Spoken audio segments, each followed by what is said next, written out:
It was only a matter of time before Aston Martin's alarming F1 slump claimed casualties, and the first major consequence has now become known. Aston's decline since its stunning start to 2023 has been persistent, and is best illustrated by having the slowest car at the 2024 Brazilian Grand Prix just 12 months on from its most recent podium finish. The nosedive in form across the last 18 months or so from its early 2023 peak has been irreversible, leading to criticism from its drivers about the inability to improve the car at all through the season, and almost certainly pressure from Aston's notoriously impatient chairman and owner, Lawrence Stroll. Aston has stayed loyal to its senior staff for longer than some modern F1 teams have during prolonged periods of disappointment, but finally there is a major change. Dan Fallows will no longer serve as the team's technical director. The slightly strange wording of Aston's announcement, coupled with Fallows supposedly staying on somewhere else in the Aston group, makes it a little tricky to determine whether Fallows was pushed or he jumped. There have been rumours for a couple of months that Fallows wanted out in the wake of Aston Martin recruiting his former boss Adrian Newey to join in early 2025. Maybe that was true, but Fallows didn't have a clear alternative. Maybe Aston Martin's not keen to sack him and pay him off. Whatever the real cause, there's either dysfunction within the existing structure or the potential future structure that's coming under the new leadership of recently appointed Aston Martin Group CEO Andy Cowell, which we'll get onto later. Either Fallows doesn't want to be a part of this anymore and Aston Martin isn't that bothered about sidelining him, or he's been actively shunted aside as part of the long-term solution. The perfunctory release that Aston Martin issued didn't speak of Fallows particularly warmly, and the fact is, if his influence was coveted, then this probably wouldn't be happening. Keep in mind, Fallows is someone Aston Martin was very proud to get from Red Bull less than 3 years ago, and Red Bull had previously fought extremely hard to keep Fallows when he was going to move to McLaren. You'd think if he was that intrinsic to Aston Martin's plan to revive its fortunes and get ready to maximise its exciting future with Newey on board and a works Honda engine in 2026, then Aston would have been determined to keep him in the F1 structure, not just let him drift somewhere else in the group into a role that hasn't even been disclosed yet. Fallows' exit is the first sign of major corrective action at Aston Martin, and it's no surprise given the team's failure to capitalise on the opportunity it found itself in 2023 and its further decline this year. The start of last season was a mirage. Aston Martin had done a good job over the winter to bring together ideas from the people it had recruited from various teams, and got a solid base for 2023 while others slipped up, so it occupied the gaping chasm between Red Bull and the rest. Since then, it has been on a worrying trajectory. After slumping through 2023, Aston Martin had ambitions of fighting with the top 4 teams this season. Instead, it's been in no man's land in the championship for the entire year, off the back of a decent but unspectacular start to 2024. Having raced Mercedes in several of the opening Grand Prix, Aston Martin has slipped further into the midfield battle on a race-by-race basis.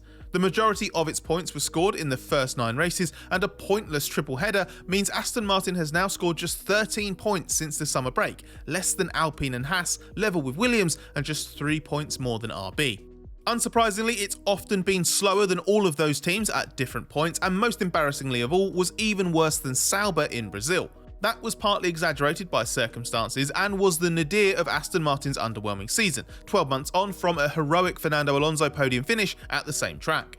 It had setup problems, floor spec changes, qualifying crashes for both drivers, an embarrassing formation lap exit for Lawrence Stroll, and a futile race for Alonso, who finished between the 2 Saubers. The floor issue is telling. Aston Martin's been mixing and matching floor specs all season and started the Brazil weekend intending to use an older floor from race 4 in Japan, then ended up running another older floor from Hungary in mid-season. The fact it was not using its most recent floor upgrade from October's United States Grand Prix is indicative of the development problems it has had. Adding peak downforce is relatively easy in the ground effect era, but controlling the airflow effectively and using that downforce in different speed ranges without inducing problematic car traits has become a major challenge. There is a fundamental weakness in Aston Martin's development processes, its tools, or the way they're being used, that is stopping it from bringing together the mechanical and aerodynamic platforms as effectively as other teams. Whatever path Aston Martin chose developmentally for this car was wrong. Bodywork changes, front wing updates, and floor revisions are just fiddling around the edges of a flawed concept, and the technical team in its current form simply does not seem capable of tapping into the potential that exists in these rules, so it just keeps hitting up against the same development ceiling, rolling out mostly ineffective upgrades that induce negative handling characteristics. In unsuccessfully chasing better medium and high-speed performance, Aston Martin has accidentally thrown away the good foundation it had in 2023, with a stable car that gave the drivers confidence and was particularly strong in low-speed corners. It also seems Aston Martin has prioritised the quantity of upgrades over the quality, which is a bizarre strategy at the best of times, let alone the cost cap era, so whoever's responsible for that seems massively out of touch with the demands of modern F1. All of that has left Aston Martin with a car with no real strengths, lots of problem areas to troubleshoot, and futile development avenues that might actually have led somewhere if they played out in full, but were presumably cut short to get a physical part on the car. The evidence of the last 2 seasons suggests that while Aston Martin can do a decent job in the steady state of developing for a new season, in-season development is something it just can't quite juggle. A silver lining for 2025 is that Aston Martin feels that there are significant gains in the wind tunnel that haven't made it onto this year's car as they are being fed into next year's. That might be essential if they'll accompany wider conceptual changes, or it could be evidence of the team learning its lesson not to rush things that aren't finished yet. Backing up that promise with action is crucial to a much needed step forward next year. Change is coming to try to help achieve that, and coming back to Fallows' departure as technical director, the elephants in the room are the other senior technical figures either already at the team or joining imminently. Fallows was technical director of a team that is adding a chief technical officer next year in ex-Ferrari man Enrico Cardile. Newey is joining from Red Bull as technical managing partner. That's 2 people already slotting in above Fallows in the food chain, and that's without factoring Cal arriving as Group CEO to replace Martin Whitmarsh and Bob Bell joining earlier in 2024 as Executive Director, both with much wider remits than the day-to-day technical leadership. With so many big names as part of this programme, it was only a matter of time before a major reshuffle occurred to work out how to actually make this work. While it's more than just a cliched case of too many cooks spoiling the broth, maybe that is part of the problem.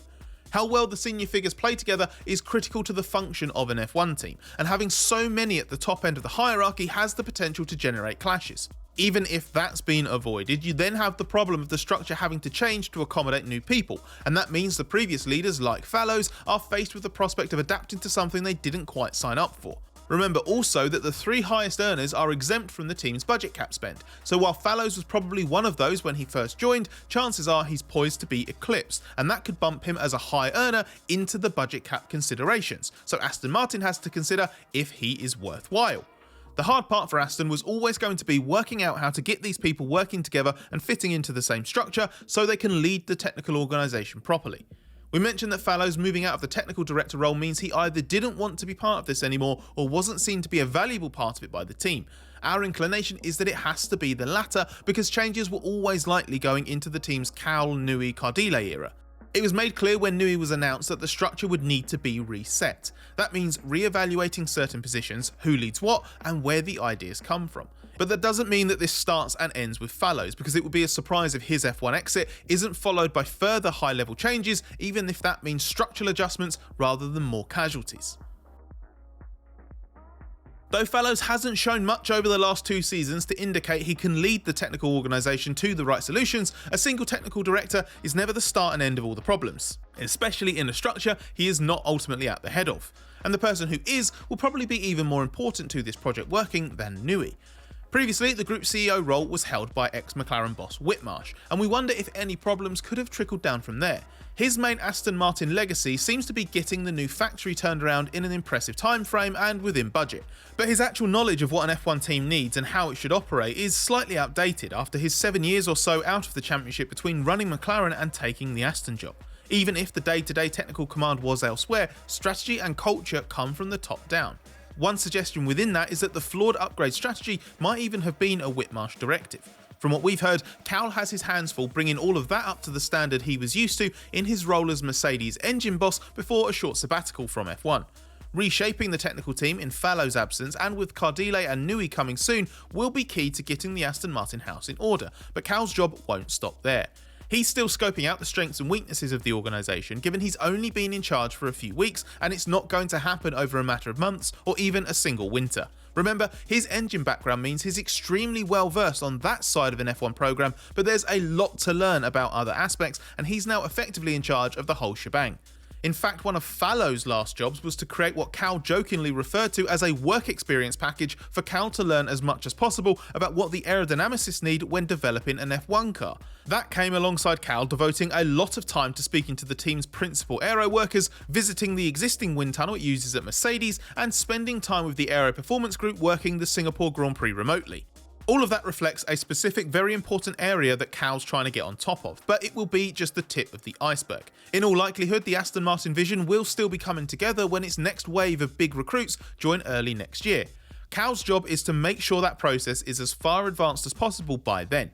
Being able to make the most of people like Newey will be important, but even more so is to raise the team's basement level and bring Aston Martin's obviously high potential more realistically within reach.